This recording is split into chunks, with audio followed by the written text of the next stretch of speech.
Hello, my name's Dave Howells, and today I thought we'd look, as it's a nice day outside again, at comparing the three different cameras and moving on with our mic tests, and also looking at some of the quality of picture you can start to get between three different types of camera. So we've got and really the purpose of this test is to see what sort of quality we can get out of a flip cam with perhaps better sound than it's equipped with. So what are we looking at now? So I'm going to have a look at today with the flip cam and combining it with sound from this Olympus recorder. Now, since I did the last test a couple of days ago, I've just double checked pricing on these recorders now, and they're actually much cheaper than I actually stated. They've obviously come down in price a lot. You can get these from around about £50 now, that's about $70, and they connect directly to PC, so they're like almost like a USB stick. You can upload the sound afterwards, and very, very simple to use. Large capacity as well, running into gigabytes of capacity on these things. So you can, really, for all the sound you need, you can probably use these. And we're going to test the quality of these units, both using them direct and also then connecting them to other types of speakers, sorry, other types of microphones. Now we're going to test with various ones. I'll have a go at the dynamic mic. You can just plug it into the socket on the back here, and we can actually plug in this this Rode mic to the mic socket. We'll test on that as well, see what sound quality that gives us. And we will also have a go, because it's relatively easy to do, is to monitor the audio, because there's also a headphone socket on these as well. So while you're setting up your audio or your recording, you can actually test the volume. Now that doesn't exist on a lot of the lower range cameras at all. The Canon, for example, it doesn't actually exist on that. The Canon 600 we're using D. It does exist on the Panasonic, but it's quite a useful feature to have, and something you can monitor, where you can monitor the sound. The reason I'm doing this really is just a challenge, that see if you can get, because the flip cam does HD quality. I've used it before for filming, and it actually gives it decent quality. Up close, for what it is, the volume, the audio is okay, so you can use it, and you know, for family or knockabout stuff or anything close up, it's okay, because the sound is close enough to the mic to make it acceptable in that sort of environment. But anything like this, it's obviously going to be more tricky because it's too far away. But we found that was the same problem with all the inbuilt cameras. The problem with the flip cam, as with most lower end DSLRs and camcorders, is that they don't have a separate input jack for the sound. So if you have one of those, or you're looking for a cheap solution to actually allow you to have sound, we mentioned before, one option is to record sound separately, and we're going to look at the option of using a unit like this, which is relatively cheap. More professional type ones, which are designed specifically for this, you know, cost you a couple of £100, and these are much cheaper, starting at around about 50, and they're very good quality as well, the sound recording on them. But we're going to test them properly. Now I should add, I'm speaking at the moment, recording talking to this mic, and I'm connected to a Panasonic camera behind, which is filming the flip cam in front. So it will be interesting to see what result we get. Now the other big thing about the flip cam is it's about the same size as this unit. So it means with this unit, if you're travelling or whatever, or impromptu, you can always have that. You can have these both in your pocket. I've done that many times, or in a bag. They take up very little weight, and you have therefore, you might see I've got a GorillaPod tripod there, or a GorillaPod tripod mounted onto just a light stand there. But those GorillaPods are great. You can put them onto handrails anywhere if you're out and about. You know, combined with that, with these two items, even the recorder on its own, we'll see that the actual sound is okay handheld on that. Even with that on its own, it's actually it should give a reasonable quality. But we'll test it properly, and you'll see the results yourself, and we'll compare the filming between the flip cam, the Canon, and the Panasonic as well. These type of conditions today, it's hot, it's noisy outside. We have the same issues of ambient noise we had before, typical suburban city situation, be even noisier inside the city. So sound is very important, obviously, and we've seen previously that's best done by sound being close to the speaker. So with this unit, with maybe an appropriate mic, we're going to try to do that.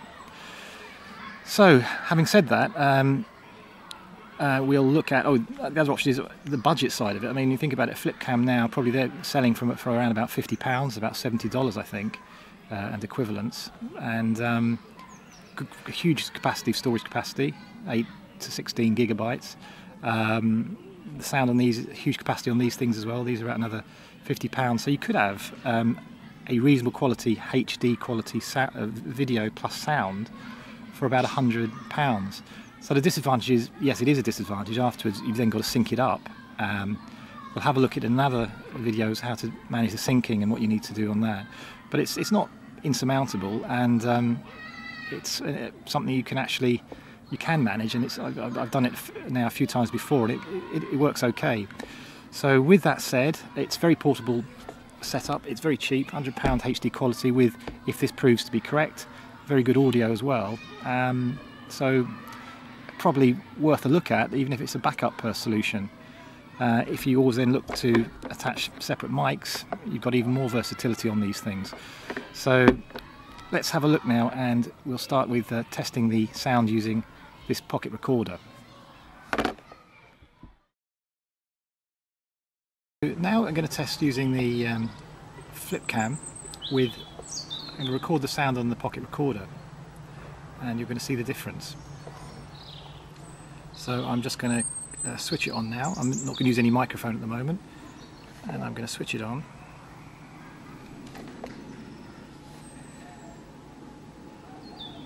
That's it, and simply use the record button and you'll hear what that sounds like. So I am now recording. I am recording what I'm saying into the Olympus pocket recorder. It's held about only a few inches from my mouth, so it'd be similar as a microphone, for example. And it could be mounted there on a mic stand. So that's what the sound quality is like, and that's using no external mic at all. Now, one thing I can do is if I'm monitoring sound, so I could be, for example, monitoring it close. Maybe if you're doing your own recording, you want to monitor close to yourself before you actually film. You can just check your sound level, okay? So I can hear now pretty well what you will hear as well, and that's fine. So you can hear everything. So it sounds okay. So that's using the Olympus pocket recorder, and you can see the image there on the flip cam.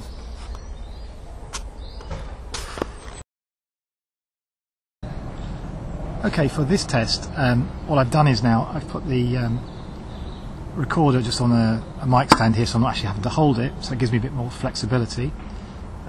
It's a bit of it's not an ideal rig up, but it could easily be improved. This is on the clip on the mic stand, so you get an idea of the sound, which would be a similar distance from the sound that the dynamic mic was on the stand.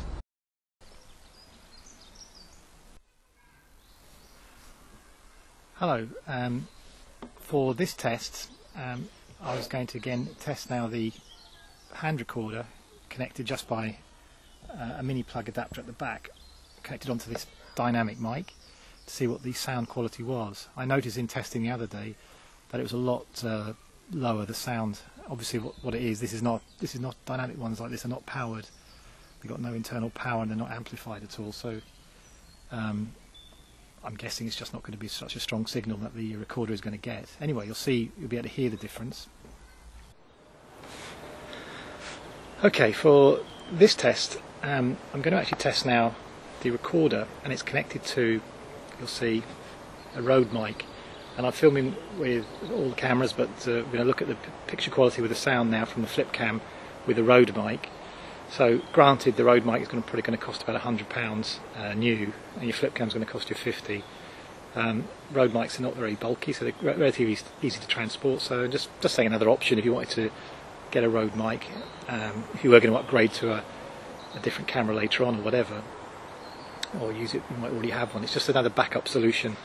And I'm going to see what the Rode mic, because given that you don't need any mics in shot, so I can just be basically free of it'd be like a conventional filming situation where you've got out of mic shot. So that's with the Rode mic. It's around about, I would guess, 2 to 3 feet away from me, probably something in that region, so you get an idea as to what the sound quality is like.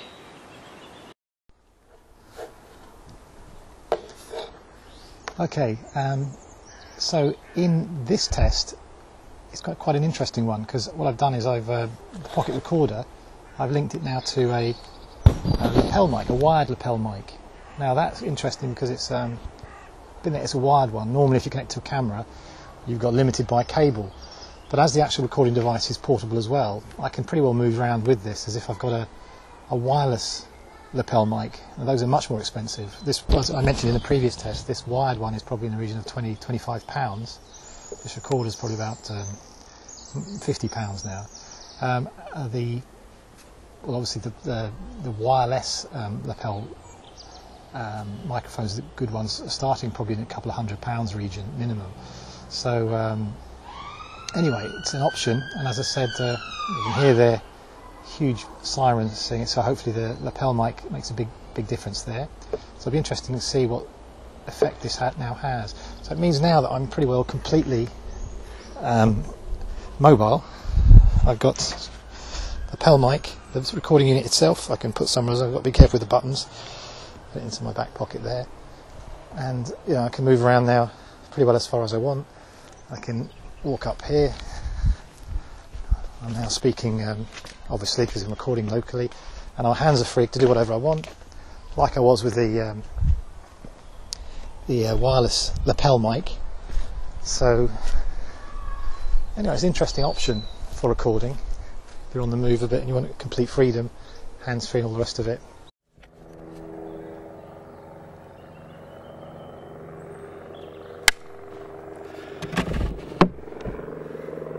Just for a test, I thought I'd give you all the possible ambient sounds, and you can hear now, hey, this is a tough one to overcome. If you're filming properly, you'd have to just stop, but I thought just for a bit of fun. So here we've got a helicopter. I think in this area of northwest London, it's almost like a war zone. We seem to have every type of noise, apart from explosions. I don't think I can speak over this. I'm going to wait for that helicopter to go, and we'll take 8-2, second after number 8, because of the helicopter. I'm going to have to be quick on this one. Hi, I'm going to make this quick because there's a helicopter circling and it's going to disrupt our sound test. But one way to do this, to sync the sound, is doing that. But I mean, you'll often see another easy way is just to clap your hands like that. Again, it shows the peak in the sound afterwards when you're editing, so you can sync sound much more easily. So again, that's a simple. That's just handy visually because it gives you the actual details of the thing there, so you can link it up visually as well with the actual video part of the film. So I'm going to stop there because this helicopter is going to make it almost impossible. Thanks for watching.